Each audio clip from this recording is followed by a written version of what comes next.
Politik uang sekarang ya jangan berpikir bahwa hanya orang akan mengantarkan amplop. Iya. Bisa jadi sekarang semakin canggih. Orang bisa menggunakan transfer pakai Dana, pakai OVO, pakai link aja atau pakai rekening. Elit partai harus dikesadarkan bahwa mereka tidak atau jangan menjadikan masyarakat sebagai objek. Jadikan mereka subjek. Ya, kenapa kita harus menolak?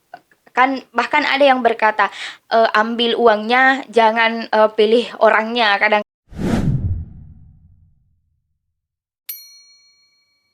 Assalamualaikum warahmatullahi wabarakatuh. Om Swastiastu Namo Buddhaya dan salam kebajikan.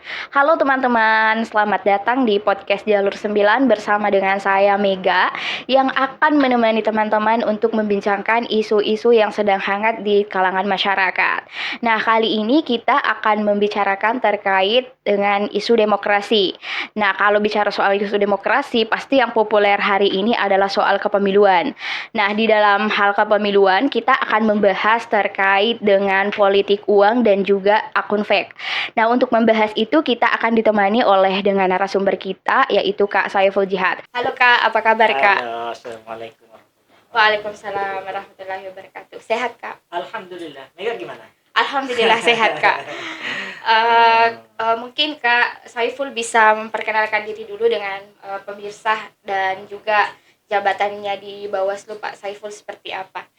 Atau saya sapa dengan Kak aja ya Kak supaya Iya. lebih santai Kan gitu. podcast Jalur 9. Iya. Iya Kak, silahkan diperkenalkan diri Kak dulu Baik, Kak. terima kasih. Assalamualaikum warahmatullahi wabarakatuh. Waalaikumsalam. Sahabat-sahabat sekalian, saya Saiful Jihad, salah satu anggota dari Bawaslu Provinsi Sulawesi Selatan yang diberi amanah untuk mengkoordinir kerja-kerja pencegahan dan partisipasi masyarakat. Iya Kak, dan sekarang kan lagi banyak nih marak orang bilang kalau tidak punya uang ya tidak bisa jadi caleg, tidak bisa jadi peserta pemilu.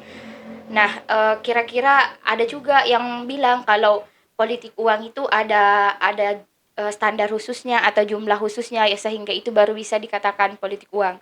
Kemarin kan rame tuh yang Gibran bagi-bagi susu dan beberapa caleg-caleg yang lain mungkin yang bagi-bagi tapi tidak dianggap sebagai politik uang.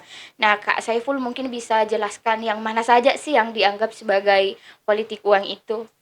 Ya, sahabat-sahabat sekalian, kalau bicara tentang politik uang, sebenarnya dalam undang-undang pemilu maupun pemilihan, itu kita akan temukan kalimat yang atau frase yang menjelaskan larangan untuk memberi uang atau materi lainnya untuk mempengaruhi pemilih. Jadi sebenarnya tidak ada standar sekian, tetapi adalah bahwa di KPU kemudian ada yang kadang disalahpahami. Di KPU memang ada namanya bahan kampanye. PKPU mengatur tentang bahan kampanye. Bahan kampanye ini adalah bahan yang dipakai oleh peserta pemilu untuk memperkenalkan dirinya. Maka bahan kampanye di dalamnya memuat visi misi, program, atau minimal citra diri. Ada gambar, ada nama, nomor urut, itu kan citra diri. Minimal memuat itu. Apa saja bahan kampanye? Bahan kampanye itu bisa kalender, Ya. bisa gantungan kunci, bisa alat tulis menulis, bisa alat makan dan minum, bisa pakaian. Nah, kata pakaian ini yang kemudian dimanai. Pakaian itu ya bisa baju, bisa celana, bisa sarung. Kemudian bisa dalam bentuk penutup kepala bisa dalam bentuk kopiah, bisa dalam bentuk topi, bisa dalam bentuk jilbab. Ya. Nah, tetapi bahan kampanye ini tidak boleh nilainya lebih dari 100.000. Itu sebenarnya. Tetapi namanya politik uang adalah selain pemberian yang dilakukan dalam bentuk bahan kampanye, yang ditujukan untuk mempengaruhi pemilih atau mungkin sesuatu pemberian misalnya dalam bentuk natura. Jadi politik uang itu bukan hanya uang, natura, beras, indomie, susu, apalagi minyak, gula, itu kan tidak masuk bahan kampanye. Jika itu yang dibagi-bagikan itu dikategorikan politik uang. Jadi pemberian yang dilakukan oleh peserta pemilu untuk mempengaruhi pemilih. Nah, pemberian inilah yang kemudian dimaknai bahwa itu adalah politik uang. Jadi bicara tentang politik uang itu beda dengan bahan kampanye. Politik uang memang tujuannya adalah ya dalam bahasa kita sogok. Iya. Bagaimana orang disogok agar kemudian dia memilih dia. Nah, ini yang kemudian dilarang dalam pelaksanaan pemilu maupun pemilihan. Nah, karena ini larangan ini jelas. Jadi kalau di 280 ayat 1 huruf J, ketentuan ini kan bisa berbuntut pada pidana. Di 523 pasal 523 Undang-Undang pelanggaran terhadap 280 ayat 1 jika dilakukan pada hari kampanye atau dilakukan pada masa tenang, sanksinya minimal 1 tahun dan denda 12 juta. Kalau dilakukan pada hari H, itu sampai 24 juta atau 2 tahun. Berarti memang sudah ada aturan yang jelas ya, tapi dengan standar jumlah dan standar nama-nama barang dan nominal uang Itu untuk bahan kampanye. untuk bahan Jadi bahan kampanye. kampanye ini saja ada beberapa macam. Jadi selain yang dicantumkan di PKPU, jika itu diberikan, maka itu bisa bermakna politik uang. Oke, ya Kak, dan sekarang kan kita sudah menghadapi tantangan baru. Kalau mungkin sebelum-sebelumnya belum semarak ini soal sosial media. Sekarang kan hampir separuh hidupnya masyarakat itu ya di sosial media, apalagi yang teman-teman Gen Z itu pasti separuh hidupnya di sosial media. Nah, banyak kemudian juga apalagi namanya akun-akun yang beredar begitu kan, yang apalagi namanya sebagai akun fake di dalam proses kampanye ini. Nah, kira-kira kan Bawaslu pasti punya strategi tersendiri juga untuk apalagi namanya di dalam pengawasan media sosial. Nah, sebelum mungkin ke strateginya kita tanya dulu kira-kira bagaimana sih pengawasan Bawaslu itu sendiri dalam mengawasi kampanye di sosial media, Kak? Ini masalah yang baru ya. Iya. Tadi kan terkait politik uang. Iya. Nah, kalau bicara tentang kampanye di media sosial, menurut PKPU, peserta pemilu bisa berkampanye di media sosial. Peserta pemilu bisa menyetor ke KPU, mendaftarkan ke KPU bisa sampai 20 akun setiap platform. Misalnya Facebook bisa 20 akun, Instagram bisa 20 akun, TikTok bisa 20 akun, Twitter bisa 20 akun. Nah, ini didaftar oleh peserta. Kalau peserta pemilu dipilih, itu adalah partai politik. Nah, partai politik bisa mendaftarkan. Tetapi ini kan faktanya, akun-akun yang didaftarkan kan jarang dipakai kampanye. Kenapa? Karena kan mereka hanya menggunakan akun ini digunakan untuk kepentingan kampanye. Mereka buat untuk itu. Sementara followersnya masih kecil. Oleh karena itu, kemudian kami di Bawaslu yang paling penting mengawasi kalau aturan Bawaslu ya, tugas Bawaslu mengawasi kampanye di media sosial yang didaftar secara resmi KPU. Nah, bagaimana kampanye yang dilakukan di akun yang tidak terdaftar? Maka kita akan fokus pada isi kampanyenya. Apa tidak melanggar ketentuan 280 ayat 1? Jika ada ketentuan misalnya mempersoalkan dasar negara, menyebarkan kebencian, maka itu kita bisa laporkan ke Bawaslu dan Bawaslu akan berkoordinasi dengan cyber di kepolisian untuk memastikan bahwa apa yang dilakukan itu adalah melanggar. Jadi itu cara kita mengawasi terkait dengan ini.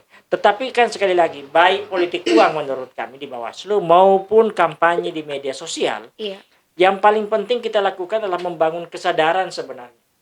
Sekarang misalnya kita kembali ke tentang praktik politik uang. Politik uang sekarang ya jangan berpikir bahwa hanya orang akan mengantarkan amplop. Bisa jadi sekarang semakin canggih. Orang bisa menggunakan transfer pakai Dana, pakai OVO, pakai link aja atau pakai rekening.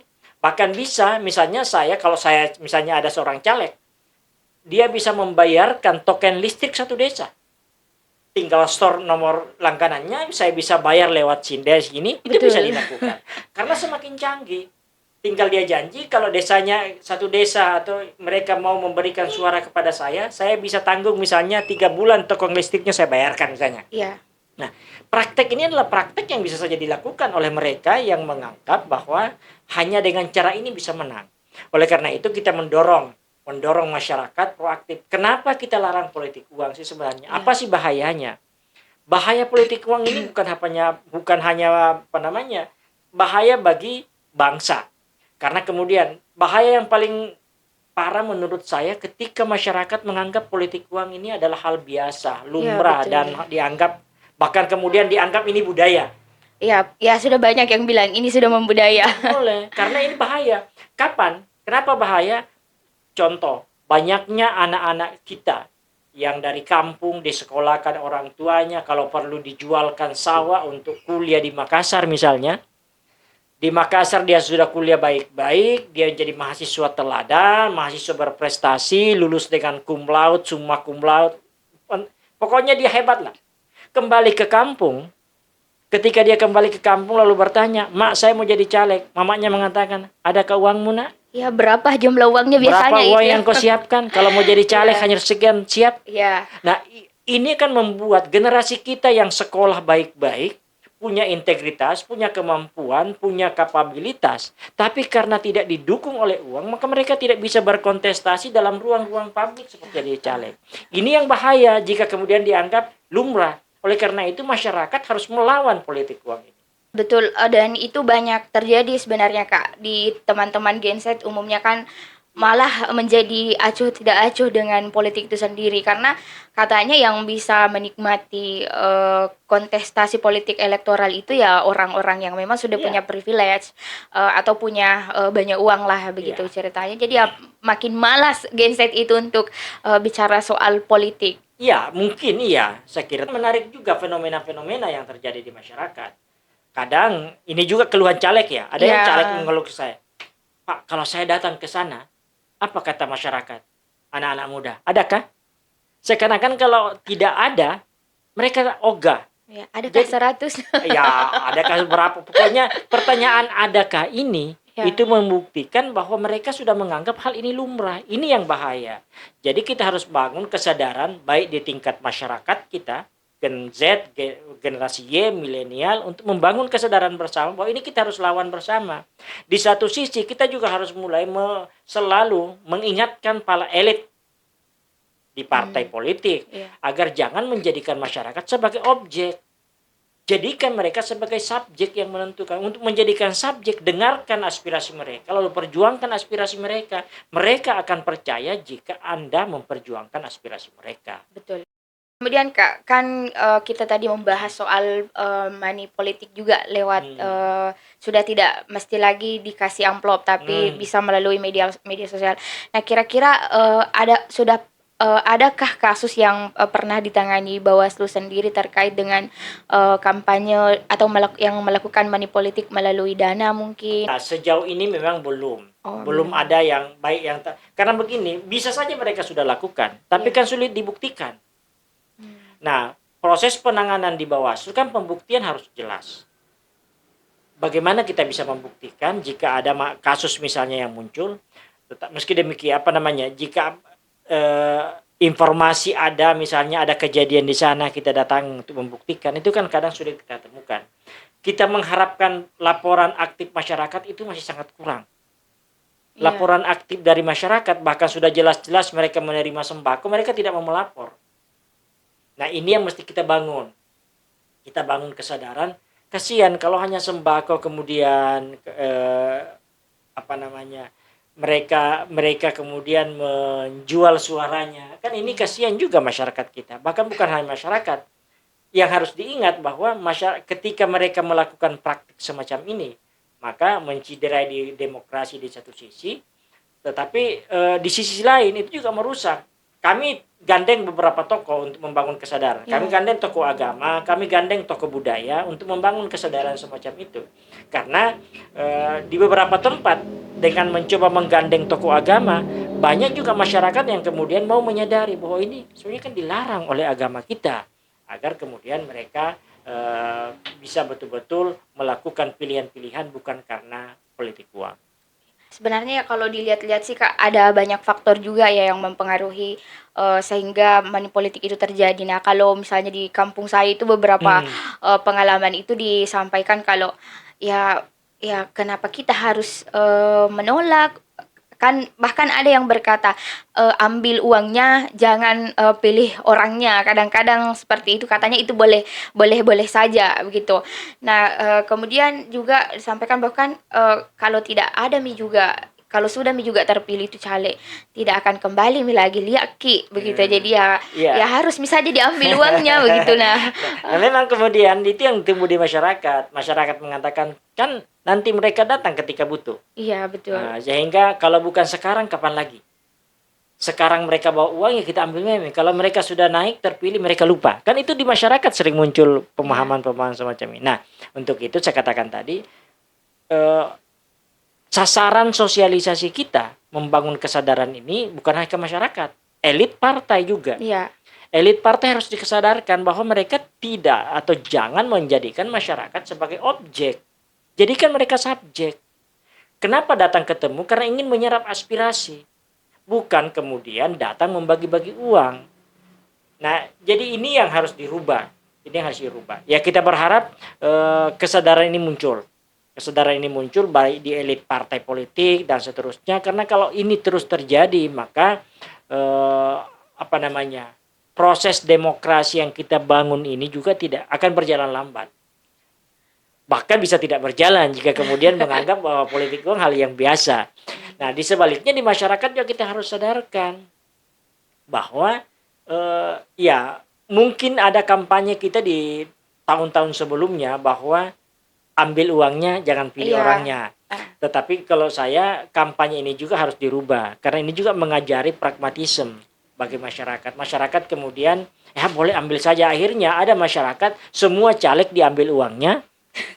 Lain yang dipilih. Belum tentu yang dipilih. Itu juga salah. Iya. Itu juga salah. Iya, banyak caleg. Saya pernah dapatkan kasus gini. Dia tanyakan ke saya, sampaikan ke saya, "Pak, di masa ini saya dapat sekian.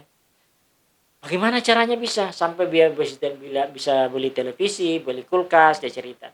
"Kenapa bisa?" Dia bilang, "Saya 5 satu rumah. Ketika ada caleg datang, kalau ada 5 tempat, kami berbagi 5 orang. Dan ketika saya ditanya misalnya, Pak, berapa ki serumah?" Dia bilang, "Saya 5 serumah." Saya dikasih ke 5 amplop. Jadi bisa jadi istrinya juga ditanya, "Berapa ki serumah, Bu?" 5. Dikasih juga 5 amplop. Iya, betul. Nah, akhirnya kemudian kan mengatakan bahwa ini masa panen. Nah, ini juga yang harus dirubah. Karena ada masyarakat yang memahami, ini rezeki. Iya. Dalek nasem. Iya, karena tidak diminta. Karena tidak diminta, maka dianggap rezeki. Nah, ini juga harus dirubah. Kita tanyalah, apa sih definisi rezeki? Iya. Kita tanya ulama, kita tanya ustadz, apa betul itu rezeki? Nah, ustadz kan mengatakan itu bukan rezeki. Jadi, ketika kita ingin menjelaskan apa itu rezeki atau tidak itu politik uang, ya jangan tanya mereka yang memberi, jangan tanya mereka yang menerima, tanya ustadz, tanya kiai, tanya ulama, apa sih itu betul rezeki? Iya. Supaya dia jelaskan. Nah, kan ustaz kita banyak menjelaskan. Betul. Ada salah satu ketua MUI di Sidrap, Pak Kiai, siapa namanya? Pak Yusuf, Kiai Yusuf. Iya. Dia mengatakan bahwa politik uang itu bukan dosa. Kenapa bukan dosa? Karena jelas dalam hadisnya, menurut beliau, hadisnya itu orang yang melakukan politik uang tempatnya di neraka. Kalau orang berdosa bisa minta tobat dan diampuni, masuk di surga. Tapi karena sudah tempatnya di neraka, maka berarti bukan lagi dosa, sudah tempatnya di neraka. Itu cara Pak Ustadz. Menurut saya itu menarik. Iya. Tadi saya menarik sebenarnya waktu Kak Ipul mengatakan bahwa Bawaslu pengawasan ini kan tidak hanya dimiliki harus dilakukan oleh Bawaslu, tapi butuh bantuan dari semua elemen masyarakat. Nah, kemudian juga tadi tidak hanya masyarakat yang harus disadarkan, tapi ke partai politik juga. Nah, ya harus diakui bahwa sebenarnya kan yang punya banyak peran memang sepertinya di sini adalah partai politik itu sendiri, Kak, apalagi pada calon-calonnya itu. Nah, kira-kira apa yang dilakukan atau program Bawaslu untuk menyadarkan caleg-caleg ini sebenarnya? Iya, memang membutuhkan kerja bareng dan kerja keras, kerja keseriusan dan kerja kolektif. Kita tidak bisa kerja sendiri. Bawaslu tidak bisa kerja sendiri untuk membangun kesadaran bersama ini. Ya memang sampai sejauh ini masih banyak yang terbatas sih yang bisa dilakukan. Menginformasikan tentang fakta-fakta ini, menyampaikan ke teman-teman partai politik itu sudah sering sekali dilakukan. Sehingga kami berpikir begini, ini investasi yang dilakukan mestinya investasi jangka panjang. Sehingga kita masuk, termasuk misalnya dengan penyebaran informasi hoax. Iya. Akun-akun yang menyebarkan informasi hoax dan seterusnya. Nah, kita bangun kesadaran. Kami kemudian masuk di anak-anak SMA, masuk di anak, bahkan ada SMP, kita masuki. Harapan kita, mereka ini nanti akan jadi pemilih, 10-15 tahun nanti mereka sudah mungkin jadi aktor Iya. politik. Teman-teman di mahasiswa mungkin sudah, kalau 10, 15, 20 tahun ke depan mereka sudah jadi caleg mungkin. Nah, jika kesadaran ini saja awal dibangun, maka mungkin ketika dia menjadi pengurus partai, menjadi caleg, mereka kemudian tidak lagi melakukan tindakan-tindakan seperti itu. Itu membangun kesadaran yang menurut kami penting. Di samping kita tetap juga mendorong bagaimana masyarakat kemudian proaktif untuk melakukan sosialisasi bersama-sama. Teman-teman, kami punya program desa misalnya. Iya. Masuk di desa tujuannya itu sama juga, membangun kesadaran masyarakat desa untuk menolak itu. Kenapa? Karena ada pengalaman kecil sebenarnya yang kami coba dampingi di salah satu desa di Toraja.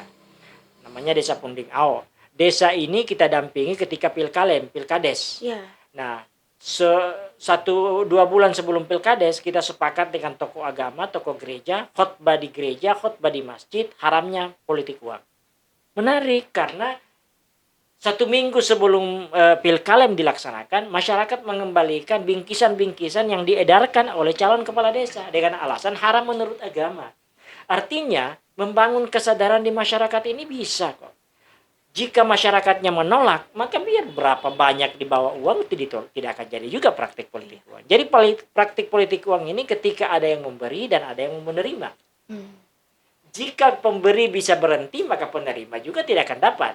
Jika penerima menolak, maka pemberi juga tidak akan jalan. Jadi itu kedua-duanya harus dibangun kesadaran. Ini Kak, apakah menarik tadi sebenarnya kan banyak juga yang kadang-kadang tidak mau melaporkan meskipun sudah dikasih ini karena kan banyak faktor ya Kak, mungkin ada soal tekanan juga dari misalnya caleg atau apa dan tokoh-tokoh masyarakat setempat. Nah, apalagi soal mungkin kalau masyarakat tidak punya kemampuan untuk sampai di Bawaslu misalnya mengadu. Takut juga misalnya mungkin takut melapor karena ribet atau tidak punya pengetahuan untuk melaporkan di mana saya harus melaporkan Sebenarnya masyarakat relatif sudah banyak tahu tentang prosedur pelaporan itu karena kita kan sudah sosialisasi. Yang problem itu kadang adalah yang melakukan itu ada hubungan dekat dengan dia. Bisa teman, bisa sahabat, bisa keluarga, bisa orang tua, bisa sepupu misalnya. Mau dilapor salah. Mau dilapor serba salah kan? Tidak dilapor perbuatan salah. Jadi akhirnya mereka jadi kami kemudian Bawaslu ada mekanisme lain. Kalau tidak mau melapor secara resmi, karena takut dianggap dia melaporkan keluarganya, melaporkan sepupunya, melaporkan adiknya misalnya, maka bisa dalam bentuk informasi awal, kontak Bawaslu di mana saja bahwa ada kejadian begini, share tanpa harus mengatakan saya melapor. Nah, Bawaslu wajib jika ada informasi awal untuk membentuk tim menelusuri ini, memastikan kejadian itu sehingga menjadi temuan Bawaslu. Tidak mesti jadi bentuk laporan. Jadi tidak sulit sebenarnya jika kemudian masyarakat mau proaktif untuk itu. Jadi tidak seruwet yang kita bayangkan mungkin. Ya karena kan rata-rata bilang mana lagi harus menghadirkan saksi dan lain-lain sebagainya. Ternyata kalau kita mau melapor saja sebenarnya bisa saja itu menjadi sangat bebas dan sangat rahasia. Jadi bisa dalam bentuk dia sampaikan saja dalam bentuk WA ke Bawaslu misalnya, ada kejadian begini-begini dijelaskan, tapi tidak melapor secara resmi. Bawaslu jika ada informasi itu kan dijadikan informasi awal. Bawaslu yang akan turun mencoba menelusuri apa betul kejadiannya, mengumpulkan bahan-bahan fakta-fakta yang ada dan kemudian jadikan temuan Bawaslu. Nah, itu yang bisa dilakukan sehingga tidak usah yang bersangkutan merasa takut melapor, kan dia hanya memberi informasi. Betul. Nah, kita tadi kan sudah banyak singgung-singgung soal politik uang nih Kak. Jadi kebetulan kan tema kita ada 2 terkait politik uang ini juga dan akun fake itu. Nah, sejauh ini apa Bawaslu memang banyak juga menemukan soal akun-akun fake yang atau Ya, menerima laporan begitu dari sebenarnya masyarakat. bukan akun fake, tetapi lebih pada ya penyebaran informasi yang sifatnya misinformasi, disinformasi atau malinformasi. Nah, memang biasa dilakukan dibuat oleh akun-akun fake.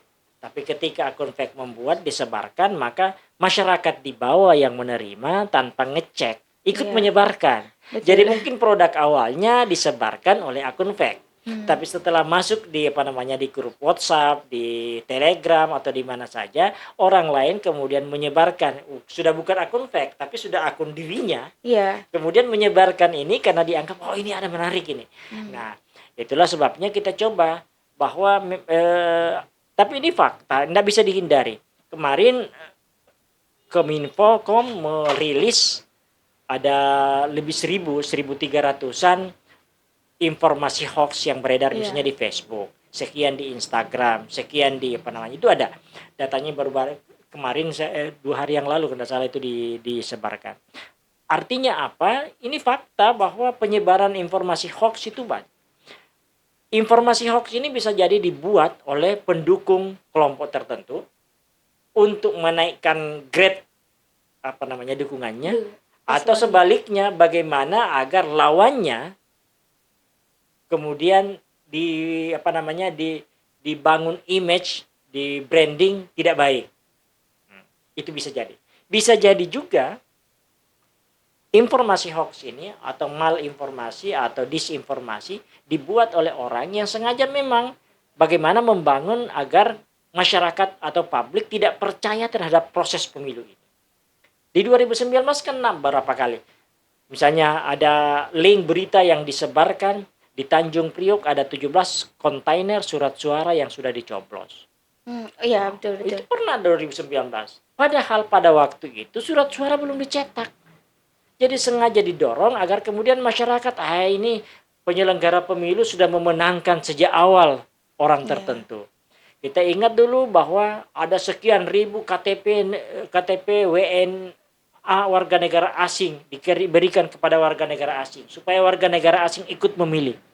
Ini kan semua terkesan mendesain agar kemudian kepercayaan publik terhadap negara, kepercayaan publik terhadap penyelenggara lemah.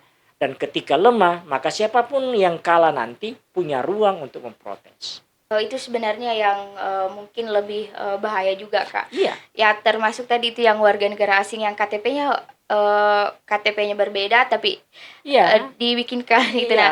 Nah, menarik juga sih sebenarnya Bawaslu kan akhirnya menggandeng beberapa komunitas mungkin untuk kita gandeng Mavindo, Iya. kita gandeng Cek Fakta, kita gandeng Meta, kita gandeng TikTok, kita gandeng Twitter untuk sama-sama. Jadi masing-masing baik TikTok, Meta ini kan Facebook, Instagram dengan Facebook dengan WhatsApp dengan yang Messenger. Itu kemudian kita minimalisasi penginformasian. Kemudian ada Cek Fakta. Setiap link berita informasi yang muncul dicek kemudian disebarkan. Nah, kita ikut bagian dari sana sehingga hasil-hasil pengecekan saya sering sebar juga di akun saya di Facebook apa segala, jika ada hasil pengecekan bahwa ini hoax, kita sebarkan sama-sama ini tidak benar. Agar kemudian masyarakat teredukasi. Jangan sampai hanya mendapatkan potongan berita, link-link berita, judul berita yang dianggap menarik langsung di-share, belum dicek kebenarannya. Nah, ini juga kita coba. Kami baru-baru ini meluncing sekolah di Man 2 sebagai sekolah piloting untuk sekolah anti hoax. Kita ajak anak-anak kita. Karena mereka kan ini yang aktif berselancar di dunia maya. Bagaimana mereka juga menjadi bagian dari itu sebagai bagian dari literasi digital. Iya, kenapa terjadi ini? Karena literasi digital kita masih lemah. Nah, tantangan kita sama-sama, terutama generasi milenial, Gen Z dan seterusnya, ini tantangan sama-sama bagaimana mengedukasi publik agar kita literasi digital kita juga sehat. Oke. Mungkin ini terakhir nih, Kak. Ya pesannya Kak Saiful, kita kan tadi sudah mengatakan bahwa tidak untuk mengawasi atau untuk berjalannya demokrasi kita yang substansial ini, kita tidak bisa hanya Bawaslu saja yang bertugas, tapi juga pasti butuh peran dari semua elemen Iya, masyarakat. Nah, mungkin Kak Saiful punya pesan untuk teman-teman yang terutamanya untuk Gen Z nih, untuk iya. lebih aktif yang melihat hal-hal yang mungkin yang lebih substansial sendiri dalam pemilu nanti. Ya, demokrasi itu adalah partisipatif, Iya. partisipasi. Tidak ada demokrasi tanpa partisipasi. Betul. Jangan Bawaslu mau menepuk dada, KPU mau menepuk dada bahwa pemilu berhasil karena dia. Pemilu ini hanya mungkin berhasil baik kualitasnya, bukan hanya prosesnya, sehingga tidak terjebak dalam demokrasi prosedural, tapi bisa tingkat menjadi demokrasi yang substansial adalah prosesnya baik, juga ada ruang partisipasi masyarakat. Ruang partisipasi masyarakat bukan hanya ruang ketika mereka harus datang mencoblos. Jadi tidak hanya diukur dari angka 80%, 70 sekian persen Iya. partisipasi, tetapi karena partisipasi itu adalah sebuah tindakan yang dilakukan dengan sadar, bukan dengan iming-iming, bukan dengan intimidasi, bukan dengan mobilisasi, bukan karena dipengaruhi oleh politik uang. Nah, kita berharap terutama generasi Z, masa depan bangsa ini adalah di tangan adik-adik sekalian, generasi Iya. Z. Ayo kita perbaiki demokrasi kita agar kemudian ruang-ruang demokrasi semakin sehat, dan itu akan hasilnya juga akan dinikmati oleh kita semua, khususnya generasi Z. Kita tidak ingin demokrasi kita terjebak dalam proses-proses yang tidak substansial, hanya prosedural, tapi kita harus membangun proses demokrasi yang lebih sehat, pemilu yang lebih sehat, dan insya Allah hasilnya juga ke depan bisa lebih baik. Senang sekali rasanya Kak Saiful Jihad akhirnya menyempatkan waktu untuk bincang-bincang dengan kami di Jalur 9. Terima kasih banyak Kak, Terima sudah kasih. Ini jalur sudah 9 menarik ini.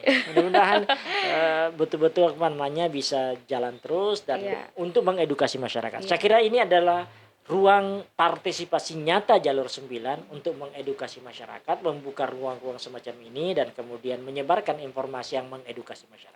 Jadi ini sebenarnya video pertama kami di Jalur Oke, okay. 9. Jadi Kak Saiful Jihad ini adalah narasumber pertama di Jalur Selamat, 9. selamat, Iya, selamat, jadi selamat. launchingnya nanti ya ini bersama Kak Saiful Jihad. Ya, Iya, mudah-mudahan jalur iya. 9 ini Eh, eksis jalan, dan iya. saya kira ini adalah kontribusi nyata bagi penguatan demokrasi. Iya, ini bagian juga dari mencapai demokrasi yang substansial. Selamat, Oke, selamat. terima kasih banyak Kak.